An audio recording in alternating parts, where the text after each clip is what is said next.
उसने लाल लोहा उठाया और उसे महिला के नितंबों पर जोर से जला दिया। गंभीर दर्द के कारण वह बारबेक्यू की गंध को महसूस किए बिना ही सो गई। उस आदमी ने इसका बहुत आनंद लिया।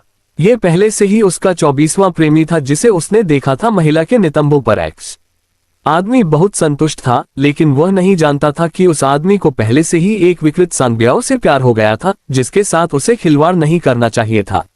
वह अक्सर इंटरनेट पर अकेली महिलाओं को डेट करता था, उन्हें यातना देने के लिए घर ले जाया गया। विशेषकर जूलिया जैसी लड़कियां जिन्होंने अभी अभी प्यार खोया था।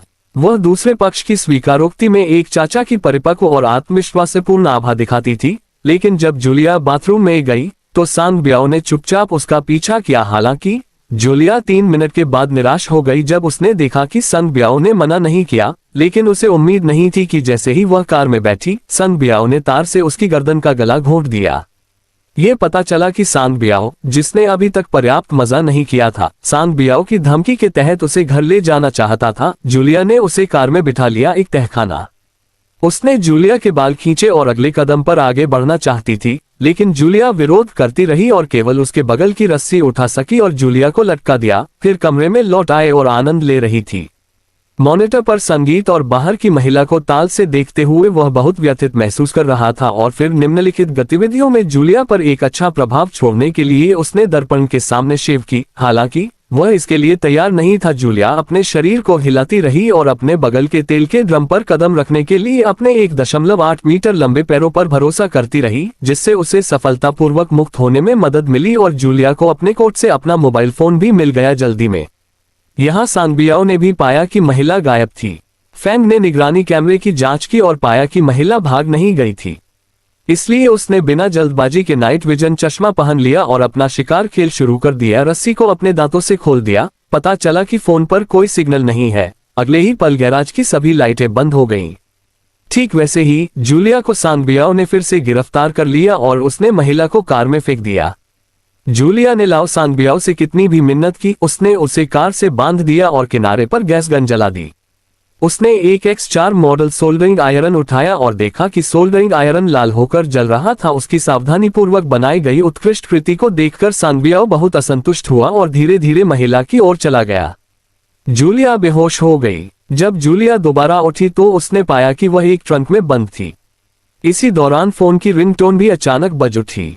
सांडब्याओ ने कार सड़क के किनारे खड़ी कर दी और नीचे उतरकर महिला की जमकर पिटाई की। फिर जूलिया को सांडब्याओ एक उपनगर में ले गया। गाड़ी चलाने के बाद सांडब्याओ ने एक लाश दिखाए। महिला के बट पर लगे पट्टे को देखकर यह बताना मुश्किल नहीं था कि यह उसका आखिरी शिकार था। सांडब्याओ को परेशानी हुई और उसने महिला को एक कर्तव्य सौंपा।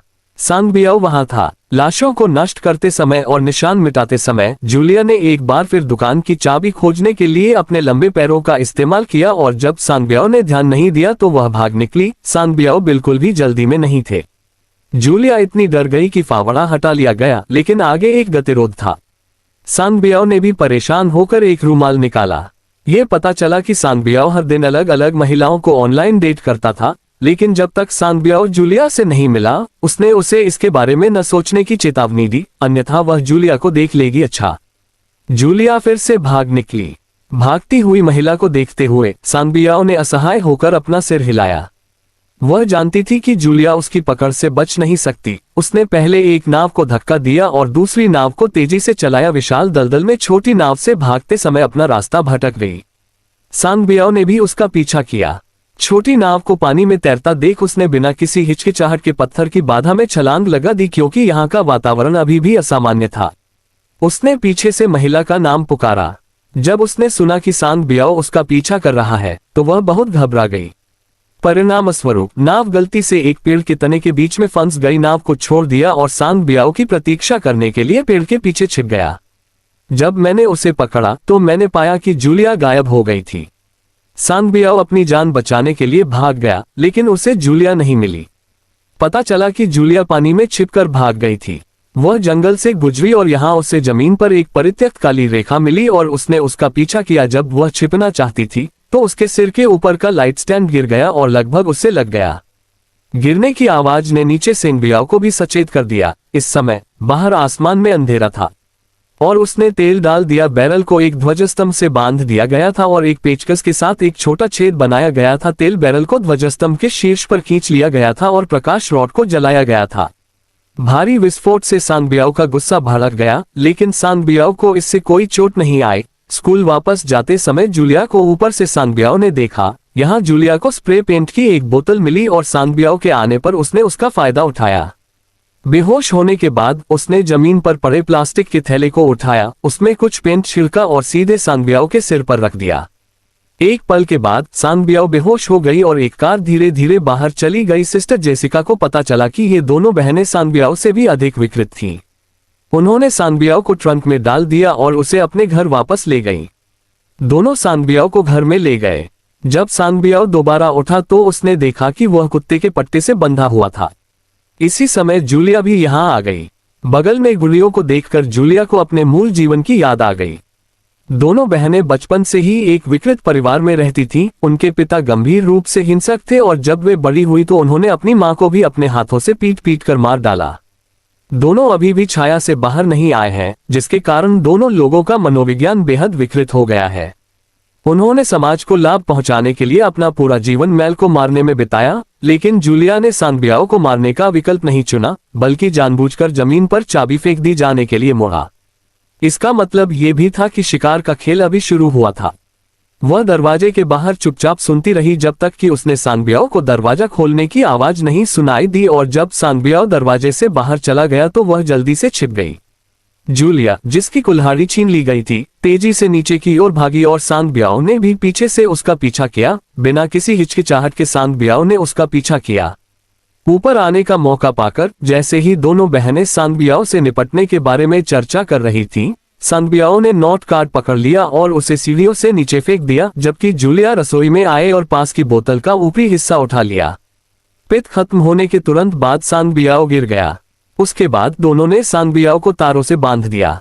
जूलिया ने उच्च श्रेणी की शराब की एक बोतल निकाली और सीधे सांगबियाओ के घाव पर दर्द से चिल्लाया और गुस्से से सांगबियाओ के चेहरे पर चुटकी काट ली। उसे बताया कि खेल अभी खत्म नहीं हुआ है। जेसिका, जो सांगबियाओ को देख रही थी, उस समय का फायदा उठा रही थी जब जूलिया नीचे गई। उसने धीरे से अपना टॉप उतार दिया और सांगबियाओ के पास आ गई। बियाओ की प्रतिक्रिया, जी का तो वह सांगबियाओ को मार डालेगा।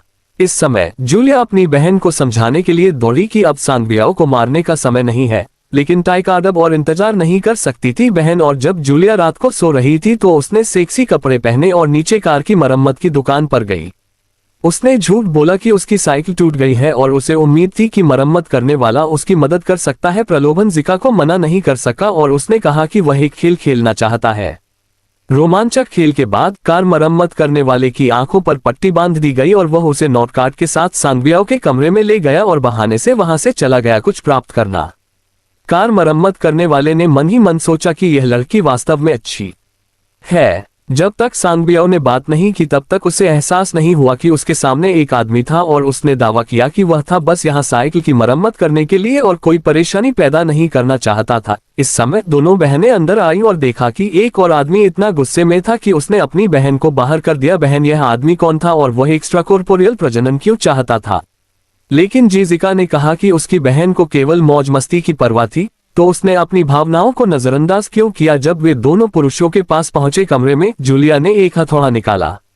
बगल का कार मरम्मत करने वाला इतना भयभीत था कि उसने बार बार बूढ़े व्यक्ति से विनती की। जेसिका ने हथौड़ा उठाया और कार मरम्मत करने वाले के सिर पर तान दिया उसका चेहरा।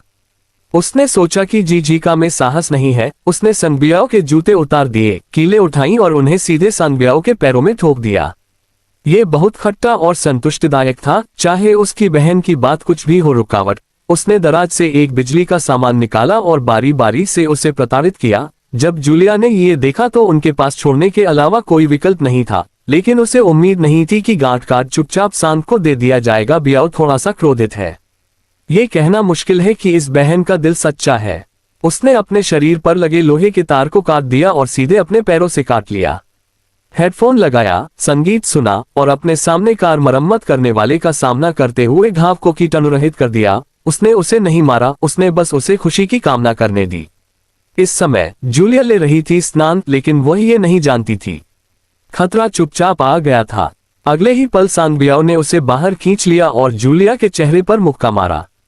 आवाज सुनकर जीजिका आ गई। जब सांगबियाओ ने अपने सिर पर तौलिया हटा दिया तो उसने पाया कि जीजिका गायब हो गई थी और जीजिका दरवाजे के पीछे सांगबियाओ का इंतजार कर रही थी। अचानक नीचे से एक आवाज आई जिससे जूलिया भी अपने कपड़े बदल कर आ गई। सांगबियाओ को खोजने के लिए कमरे में गया। वह गायब हो गया था। उसने अपनी बहन से पूछा कि सांगबियाओ को लाल धन कैसे मिला, जबकि जीजिका ने कार मरम्मत करने वाले पर उंगली उठाई और कार को बाहर निकालने के लिए तैयार हो गया। मरम्मत करने वाले की जीभ। सौभाग्य से जूलिया ने उसे समय पर रोक दिया, क्योंकि उनके सामने सबसे महत्वपूर्ण बात यह थी कि दोनों नीचे आए और पाया कि जूलिया उसे ढूंढ रही थी। पास की कोठरी में सांगबियाओ ने अचानक पीछे से टाइकार्ड पर हमला किया। इस समय जीजिका कैची की एक जोड़ी के साथ खिड़की के नीचे छिपा हुआ था। सांगबियाओ ने भी उसे खोज लिया। जूलिया, जिसने लड़ाई की आवाज सुनी, जल्दी से चली गई। लेकिन जूलिया की ताकत हमेशा सीमित थी और वह जल्दी ही सांगबियाओ के वश में हो गई। सौभाग्य से जीजिका ने समय पर पहुंचकर सांगबियाओ की गर्दन को रस्सी से दबा दिया। एक आंख जीजिका का गला सांगबियाओ ने दबा दिया। ये देखकर जूलिया ने फूलदान उठाया और उसे अपनी गर्दन पर पटक दिया। सांगबियाओ को भी बेहोश कर दिया गया था।